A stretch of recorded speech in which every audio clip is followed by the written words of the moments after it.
2013ஆம் ஆண்டு நடைபெற்ற டெட் ஆசிரியர் தகுதி தேர்வில் இடைநிலை ஆசிரியர்கள், பட்டதாரி ஆசிரியர்கள் உள்ளிட்ட 50,000 பேருக்கும் மேற்பட்டோர் தேர்ச்சி பெற்றனர். 2018ஆம் ஆண்டு தேர்ச்சி பெற்றவர்களுக்கான பணி நியமன தேர்வு நடத்த அரசாணை 149 வெளியிடப்பட்டது.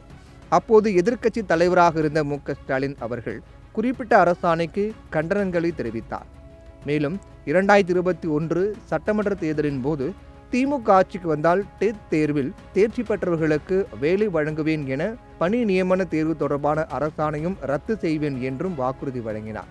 இதை நம்பி டெட் தேர்வில் தேர்ச்சி பெற்றவர்கள் திமுகவுக்கு வாக்களித்தனர். ஆனால் தற்போது 3 ஆண்டுகள் ஆகியும் எந்த நடவடிக்கையும் எடுக்காததை கண்டித்து திமுகவுக்கு ஓட்டு போடுவதில்லை ஷார்ட்களில் எழுதியும் பேனர்களில் அச்சடித்தும் தங்கள் வீட்டு சுவர்களில் ஒட்டி வைத்துள்ளனர். டெட் தேர்வில் தேர்ச்சி அடைந்த லட்சுமி அளித்த பேட்டி உங்கள் பார்வைக்கு. போன தடவை எல்லாருமே ஒரு 4 லட்சத்துக்கும் மேற்பட்ட ஓட்டுகள் திமுகவுக்கு போட்டோம், அவருக்கு கொடுத்த தேர்தல் வாக்குறுதியை நம்பி.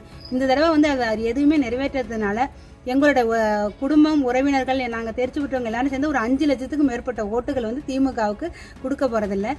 இந்த 2013 தேர்ச்சி பெற்று பாதிக்கப்பட்ட தமிழகம் முழுவதும் உள்ள 40,000க்கும் மேற்பட்ட எங்களுடைய நண்பர்கள் வீட்டில் எல்லாருமே நண்பர்கள், உறவினர்கள்னு எல்லாருமே எல்லார் வீட்லேயும் திமுகவுக்கு ஓட்டு இல்லைன்னு இந்த போர்டு எல்லாருமே வச்சுருக்கோம்.